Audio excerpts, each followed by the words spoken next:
Okay, this is your lecture on shock, and I'm going to bring out things that I think are the most important for you to know about shock. And the main thing to know is that shock is a condition where the supply does not equal the demand, or the demand does not equal the supply. In other words, you don't have enough good blood with nutrients and oxygen feeding or supplying vital organs. So that's the definition of shock. You may not have that for 3 reasons. You've lost a lot of blood. The heart isn't good at pumping your blood to everywhere, or your vascular system has a problem. Veins, heart, or volume. Those are the 3 reasons that you might have some problem with having shock. Now, what I want to do is, I've given you a definition, I've told you the 3 types, and then we want to talk a little bit more about the types, and then stages, and then we're going to talk about the physiology involved, and then treatments with some meds. So the most famous, the most common type of shock is hypovolemic shock, the first one I mentioned, which is low volume of blood. And that you know yourself, that could happen from trauma or anything loss of blood. But it can also be gram-negative bacteria. If you've got a lot of bacteria in your blood, then you've crowded out red cells that carry oxygen and nutrients. And so it's almost like low volume because you don't have a good volume of good blood. It's all crowded up with bacteria. Or you may be dehydrated, so again, the volume's down. And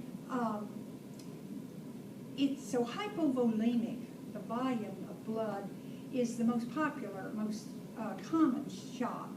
And we have 10 pints of blood in our body, which is, 2 pints is a liter, or 2 pints is a quart. So that's 10 pints, or 5 liters. Our body runs into trouble if we lose 20%. So 20% of 5 is 1 liter, 5 liters. 1 liter or 2 pints lost is a danger to your life. So 20% of your blood could interfere with living and life. And then I want to remind you, when you take a blood pressure, the pulse pressure, remember when you put your stethoscope on and squeezed a lot of the blood out of the vascular system, your first sound is blood hitting the side of the veins. The second sound is the last of the blood that rushes in when it's equalized, and the last surge of blood hits the wall of the vein. That's your diastolic. That's your last sound. And the systolic and diastolic should be about 30 to 40 apart. 120 and 80 we used to say was a good blood pressure. That's about 40. Well, if you have less blood, think about it, less blood, your first sound and your second sound are going to come quicker because you have less blood for that second last amount of blood that shoots through to hit the walls of the vein. So one of the symptoms of hypovolemic shock is a narrow pulse pressure. Narrow pulse pressure. And then, if you think about it, I think of a tire, an inner tube maybe, that you might have. And that inner tube, if you have a leak in it and air comes out, it's the same as a body with a leak in it and blood comes out. You lose pressure. So there's another symptom of shock. Blood pressure goes down. But the heart doesn't want it to, so the heart starts beating faster to keep the blood pressure up best it can to still give nutrients to our major organ. So the heart rate goes up, And one reason it also went up is baroreceptors. If you recall from respiratory, baroreceptors are in the base of the aorta and the base of the brain, and they're real sensitive to blood pressure. Baro, B, blood pressure. So if the blood pressure goes down, baroreceptors click in, make the heart beat faster, make you breathe more faster, tachypnea, so that your oxygen takes more in to fill what red blood cells are left, fill them to the max. And so your tachypnic respirations are up, your heart rate is up. These are all symptoms of shock. And then the cardiac output, you recall that the heart, blood comes back to the right atrium, into the right ventricle, then it goes to lungs and gets oxygenated and comes back to the left atrium and the left ventricle, and then out the aorta, which is your cardiac output. And of course, if you've got less volume, the cardiac output is going to be less. And if the cardiac output is less, then your urinary output is less. So I'm still giving you all symptoms of shock, hypovolemic in this case. Now you know that when that blood pressure dropped, sympathetic nervous system clicked in and squeezed our veins. They say it could squeeze as much as 3 liters out of our vascular superficial surface area and push it into especially the kidney, the heart, and the lungs and the brain. Even 3 liters can be pushed. And when that happens, vasoconstriction happens, it makes us pallor because the blood on the surface of our skin pushed in and we're pallor. Also, when it's squeezed, any surface moisture came forward and we're clammy. So there's some more symptoms of hypovolemic shock. Your GI system and peristalsis slow down because you don't need to be digesting food when we're trying to keep a heart and a brain alive and kidneys. The slowness of the blood, your metabolism is increasing, but we're not able to get off all these H ions, so our blood becomes acidotic and you go into metabolic acidosis. So your pH is going to be lower. You know that pH is 7.4, it's going to be lower than that. When it clamped down, vasoconstriction clamped down, it clamped down on red cells when it was clamped, and it injured some red cells. And they now go to the kidney, as all blood goes to the kidney to be filtered, and it's like a drain. Those fragmented red cells cover the drain, and any urine that comes through is color tinged red, so you're hematuric. Your urine is probably red tinged. Now the trouble is that this can get cloggy, and then nothing can go through it because the fragments have covered our drain, and nothing gets through, and it could end up into renal shutdown because nothing can come through. But that's in the severest, if it isn't treated, of course. So hematuria is another symptom. And then in the lungs, if you've got slow, we don't have as much blood coming through, it's not doing its CO2-O2 exchange well, it can irritate because it's not doing that good flush through. It can, in the sluggishness, it can irritate the sides of the vessels and cause them to inflame and become edematous. And then perfusion doesn't happen very well through all that. You get pulmonary edema, and it's just not happening so well. And so there's not good perfusion, and you can go into what they call ARDS, acute respiratory distress syndrome. Acute respiratory distress, and there's not a lot we can do if you're so swollen. Gases and fluids, gases can't perfuse, and it's a bad thing to have ARDS, and I know you've studied it before, but you could, maybe review it. I'm thinking the eyes initially try to dilate the pupils to try to get oxygen in, then they'll go pinpoint trying to hold oxygen in that they have even gotten.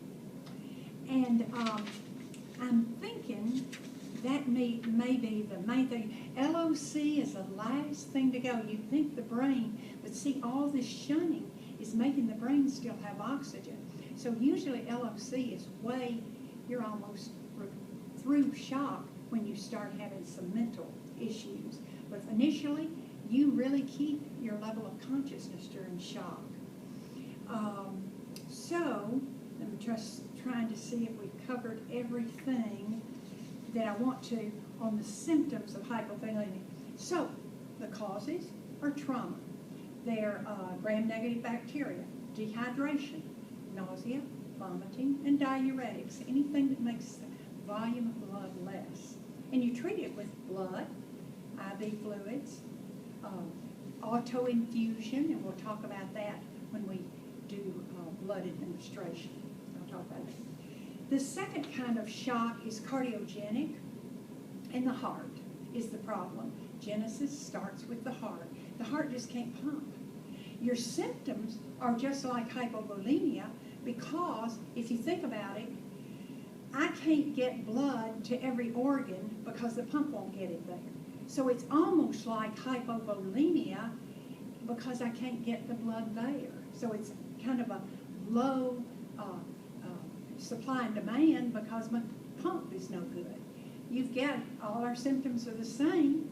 You've still got the blood, you didn't lose it, but you've got to have something pumping that heart. So cardiogenic drugs are the treatment, and diuretics. Get that fluid down so the heart doesn't have to pump so hard. And so those are the treatments, cardiogenic drugs and diuretics. But also you may have a vasoconstriction drug like dopamine, which will increase heart rate and increase blood pressure and increase contractility. Butamine will increase contractility without affecting the heart rate. And then albumin, if you recall on albumin, it's in our bloodstream, and it pulls excess fluid out of tissue, brings it into the circulatory system, and our diuretics will get it out. We want to get our fluids down so the heart doesn't have to work so hard. So that's cardiogenic shock. And our last shock is called circulatory shock, and it's an umbrella for 3 basic shocks under it. They've added 1 or 2 here and there, but these 3 I'm going to mention are the main shocks that go under the umbrella of circulatory shock. Now, sure, circulatory means there's something wrong with our vascular system, and it could be in 3 ways that we have a problem with the vascular system. The big 2 things to remember with circulatory shock is our pulse pressure is usually greater than 40.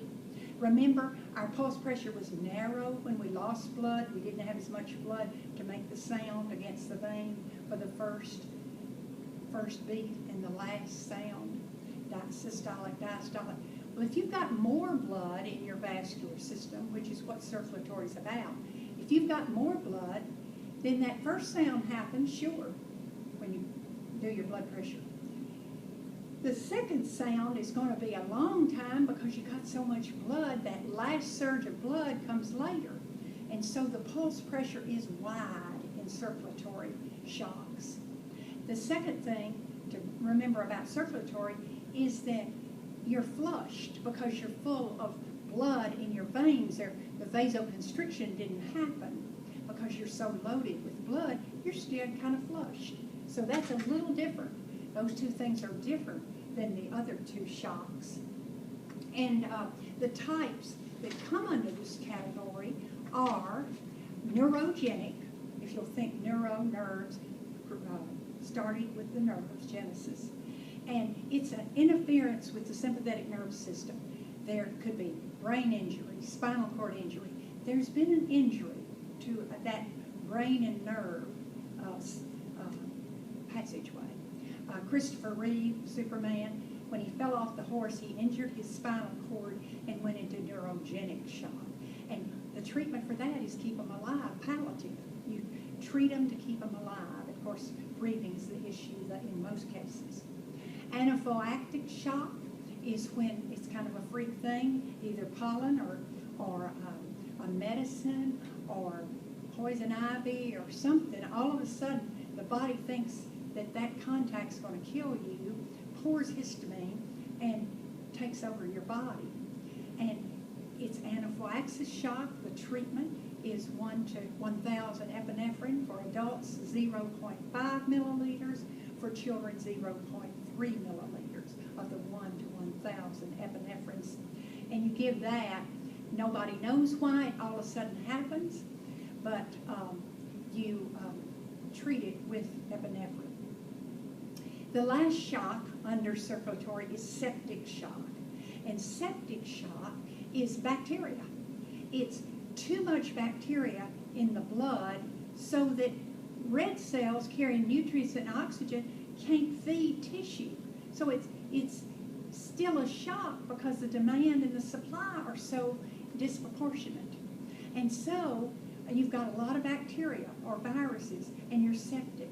And so you can imagine the treatment, of course, is antibiotics and fluid, flushing out. The stages, so those are your 3 shocks: hypovolemia, cardiogenic, and vascular or circulatory, with 3 types under that. Shock happens in 3 stages. Compensatories first. That's what we've been talking about. The different things the body does to try to keep you alive. Those were compensatory. When I told you breathing faster, heart beating faster. Those are compensating aspects. That's the compensatory. Progressive is shock. You're not winning your fight. Shock is continuing, no matter what you're doing. And then the refractory, which means death, is probably imminent. Refractory or irretractable or irreversible shock is when you're probably going to die. And it could be from high acidosis, you could be having cardiac failure, ARDS, or clotting problems, or DIC, and we'll get to that when we do hematology, disseminated intravascular coagulation. When somebody has shock, the things you want to do is always check their airway, always. Airway, breathing, circulation. You want to consider fluids or blood. You want to always talk to them in the psychological. Keep in mind that LOC is still there. And then you want to, if the vasoconstriction lasts so long, and they don't seem to be perking up and flushing up a little, then a dilator might be needed. You think, don't want a dilator? Well, you don't at first, but if they continue to stay vasoconstricted and in that condition, they may need, you don't want any irritation and clotting going on, you may need a dilator. Then they have the suits or pants kind of Velcroed like your blood pressure cuff, and they go together and pump fluid, blood to the vital organs. And those are pants or suits. They're sometimes used to shunt blood. I wanted to speak to Trendelenburg's position. It used to be the position of shock.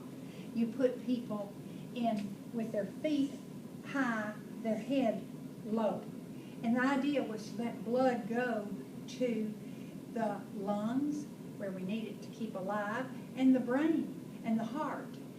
Well, people were leaving them too long, and they were getting pulmonary edema, and cerebral edema. And so they said, we can't have this anymore. Y'all got to quit. Now, if you want to tell me you're doing that in the emergency rooms, I understand that. People are just more prudent about getting them back into the modified, which is they lay down with their feet up. And that's what we're using. I think your book shows a picture of modified Trendelenburg. So pure Trendelenburg shouldn't be used very much in the hospital very long. Books and tests never want you to say somebody gets Trendelenburg. You must say modified. And then the last thing I want you to consider are tests that you look at. You want to look at hematocrit and hemoglobin. And of course you want to look at AGAP AGAP for electrolytes. You want to look at electrolytes because all of those are balanced. And you'll probably need to look at the clotting mechanisms as well. One thing I wanted to say on hematocrit and hemoglobin, you know, hematocrit and hemoglobin are a proportion. Hemoglobin is a third of hematocrit. They're a proportion. I always say hematocrit's kind of like sediment and hemoglobin's the flow. Now don't tell a physiologist I said that, but hemoglobin is your oxygen carrying capacity. And so they go together 1/3 proportion. So if I lose a cup of blood on the floor, I lost both. So if I took a cup of his blood, the hematocrit initially may be a 40 because in that cup, he's still that proportion. If it were a burn and it was dehydration, he lost more fluid than nutrients. And so it might be a change in that. But keep in mind, initially, hematocrit and hemoglobin may not change a lot from initially they won't from later. I think that's the most things I want you to know about shock, and then we'll talk about more about it in class.